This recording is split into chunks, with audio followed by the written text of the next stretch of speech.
All right. Hi, my name is Travis Lindsay, and I am here for the Center for Entrepreneurship. And with me today during this interview is Scott Taylor. Scott is the incoming director of the Center for Entrepreneurship at Cal State Fullerton. He brings a deep background in research, education, private sector leadership, all that stuff. And, before we just started here, he was telling me about how he's writing his dissertation right now.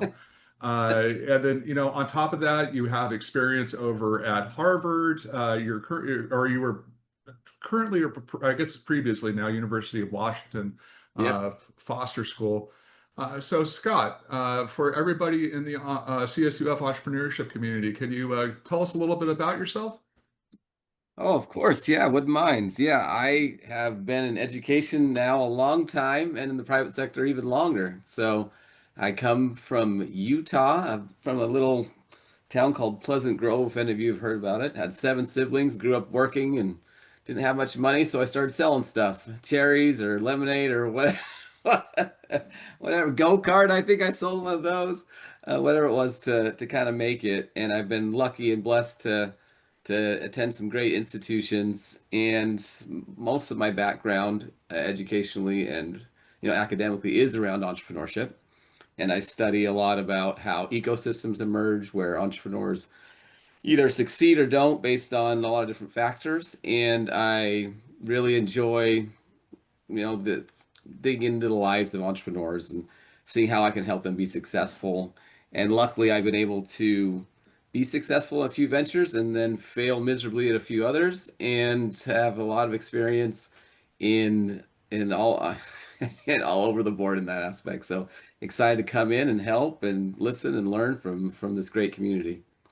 That's awesome. And your background sounds a lot like a lot of the people in this community, right? So starting off, entrepreneur from a young age. It sounds like you were an entrepreneur, what, in like middle school, high school? Uh, Earlier even, so we used to in the summers, I figured out that people would stop for bags of cherries for, the cuter the kid was. So I'd use my 3-year-old brother to hold up this little cherry sign because I was probably about 9 or 10 and they weren't stopping for me, right? My 3-year-old brother would hold up this little cherry sign and go out, and I'd split the profits, meaning like 90-10 with him because he thought nickels were more than dimes because they were bigger, right? Makes sense. Yeah, yeah. I've since shifted my morals to be more appropriate with my my understanding of the world. But yeah, so I've it's always been in me and still continue to do so. And yeah, I mean, middle school, you name it, whatever it was, I was always selling stuff or taking odd jobs as a contractor until I had to go to school and get a real job and all that stuff. But even then, I ended up transitioning back to entrepreneurship. So Yeah, it makes sense. Once you get that entrepreneur bug, it's kind of hard to do other stuff, isn't it? yeah, absolutely. And fortunately, in your case, I think that the statute of limitations has expired on the child labor laws that it sounds like you violated. So uh, I we're have a good good on. attorney. I have a good attorney. Yeah, well, if you don't, we have a bunch in our community, so There you go. yeah, we could hook you up. So now you're stepping into the center. It's got a strong legacy. Mike Ames founded it way back when. I think it's been over 20 years now, 23-ish years to Mhm. be more accurate. And John Bradley Jackson, JJ, for everybody who's listening to this, he was the director for 20 years. So what excites you the most about leading the next chapter for CSUF entrepreneurship? I mean, that's a good question. I mean, honestly, what I'm most excited about is learning. They have. I was just on a call with them last week, and are still so excited about the center. They're excited about me, which is nice to have in a professional life. That's not how it works in the academic world. Let's put it that way. Yeah. And I think this with this next chapter, again, what I'm really excited about is to start working with the people. And the people have all the ideas, they have all the things that needs to be kind of galvanized into these incredible tools. I think my job is more of just a listener, a learner, and help me, the project manager of all these incredible people. I'm excited to meet. But again, I I don't know what I'm facing there, and all I have now is this positive outlook and incredible resources, and that's really all I and just like any other entrepreneur, the excitement of a new venture and creating, adding my personal touch where it's needed.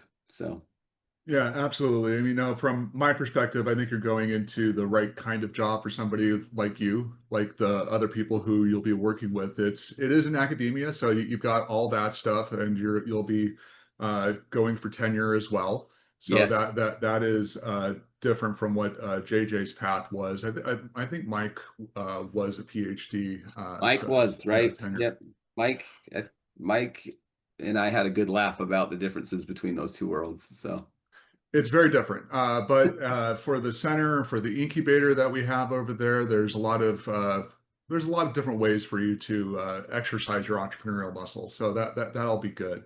yeah, that's Um, exciting. so speaking of entrepreneurship, there's a bunch of different trends going on, right? So you got like AI that's exploded and it's showing no signs of abating, although it's tech, so it could always be a bit of a bubble.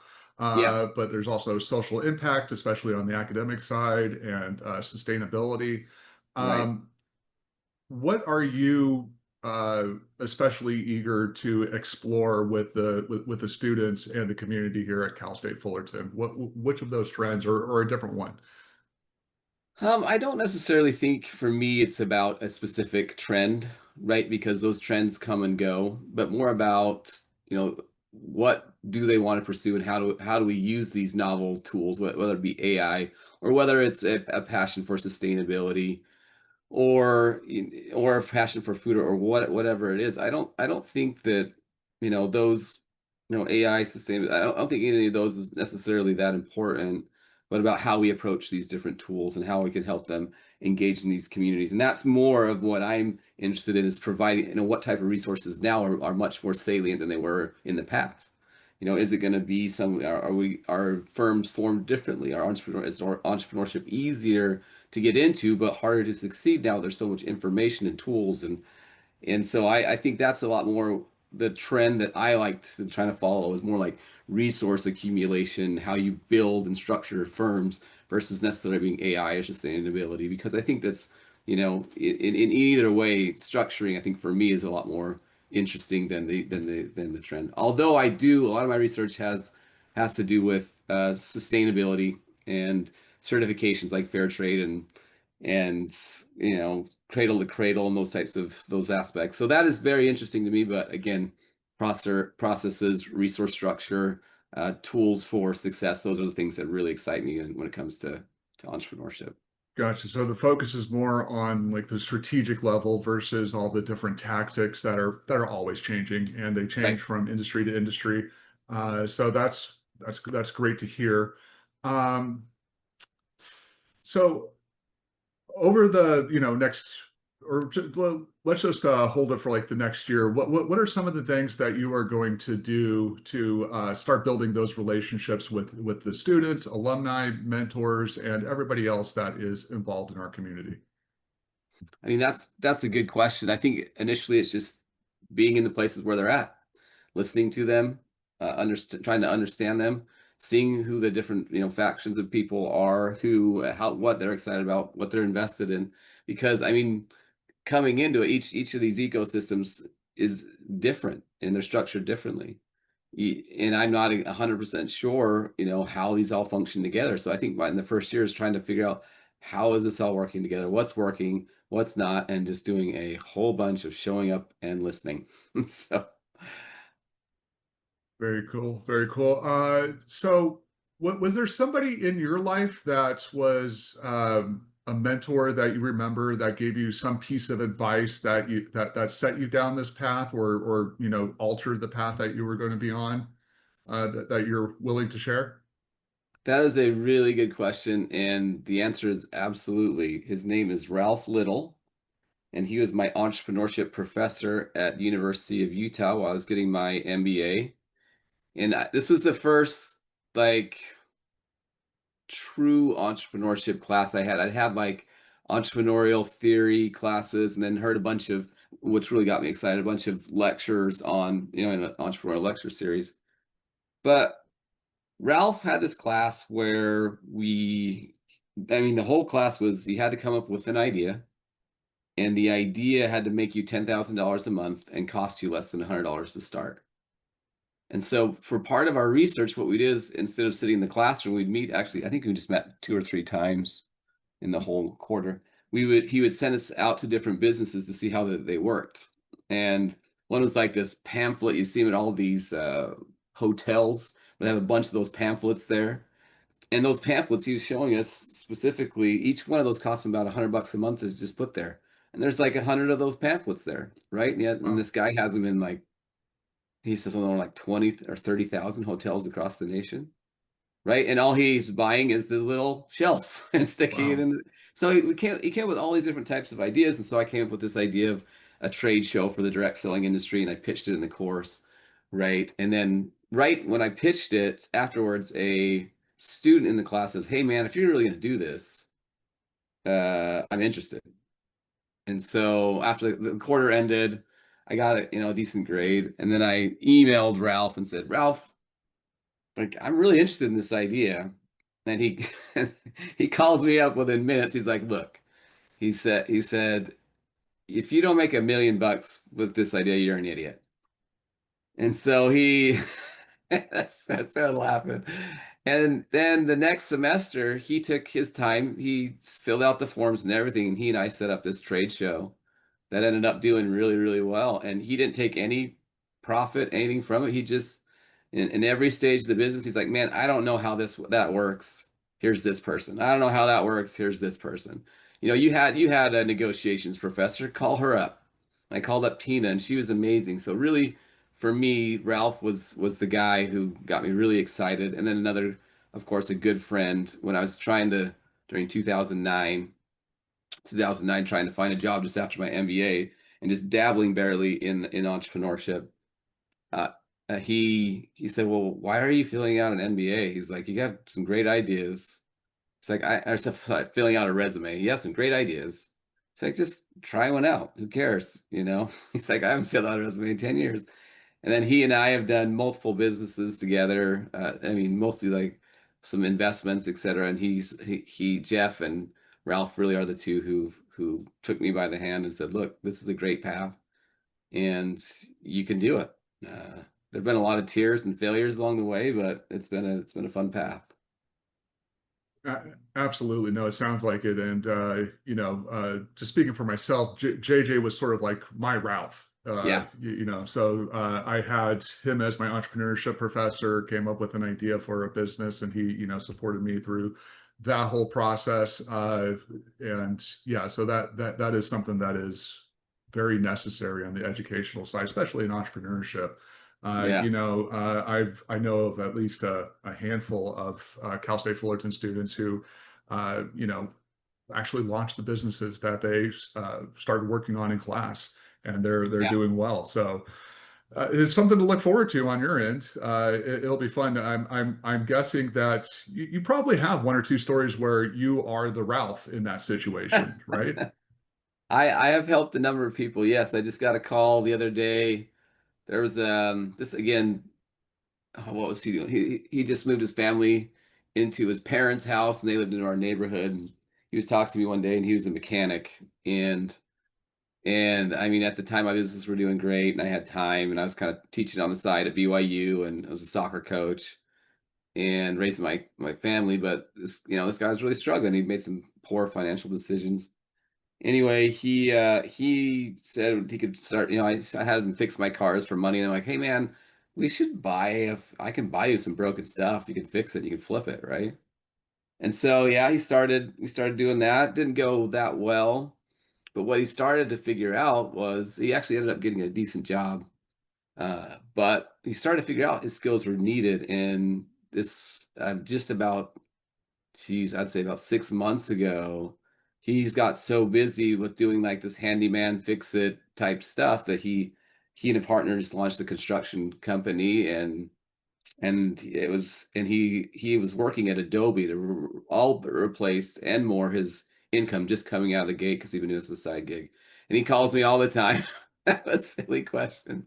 Most of the time, I was like, "Man, just get an accountant. I'm not going to be your tax guy, you know." So, but again, it's been great to see his journey, and I hope he's continuing to be successful. And I hope to be that, wherever I can for anybody. I offer every one of my students lifelong mentorships and calls, and I've written a lot of recommendation letters and helped a lot of students on these calls. And I hope it's been helpful for them. That's the most exciting part again for me is to work with students and with entrepreneurs and with really anybody, because that's what we're trying to do is just make this world a little bit better while here. So Good to hear. Good to hear. So, speaking of making the world a little bit better, I mean, it's great that you are dedicated to work and you're doing a great job on that. Hopefully, you're going to keep doing it for Cal State Fullerton. I'm pretty sure you will. But what about outside of that? What do you have any like hobbies or passions that you do? of course, I'm an adrenaline junkie, but my hobby and passion mostly revolve now around hobbies of my kids. I have 6 children, so I have a lot of kids, and but I'm an avid fly fisherman, soccer player. I still play in an over 40 league. They travel and want me to keep playing with them. I can't travel with all these kids, but again, and growing up in Utah, they used to give us season passes for $50 if you're on the honor roll. So I done a lot of skiing, a lot of park skiing, but now the parks hurt a little bit when I hit the rail. But again, and honestly, on the side, this may sound weird, but I like when people come to me with financial problems, and so I always do it for free. I go through people's financials and help them get out of debt and give them advice on how to shift their finances in a specific way so they can do what they like. I really it drives my wife nuts, but I like to fix things, whether it's a car or finances or whatever. I Well, really, you really, know, there's probably going to be around at least 100 people watching this, so that's manageable. If there was like 100,000 people watching this, then that might cause some issues for you. But yeah. we'll try to get the viewership up to that level. Yeah, no, Oh, I'm kind of the same way. You know, whenever there's like yeah, any student in the classroom that is working on the financials for their business, yeah, especially when I was physically at Cal State Fullerton, it seemed like they yeah, were coming in all the time, frequently closer to the end of the semester, you know, when it's due. right. But yeah, absolutely. So that is great to hear. Speaking of students, you're going to have a bunch of them coming up. Yeah. Do you have any advice that you normally give to students? About Oh, entrepreneurship, man. about life, about anything. You could take this however you want. Advice for my students. There's so much, right? I know And that this is one of those wonderful, super open-ended questions that you could take it any way you want, as be as specific as you want, or yeah. just give some normal advice.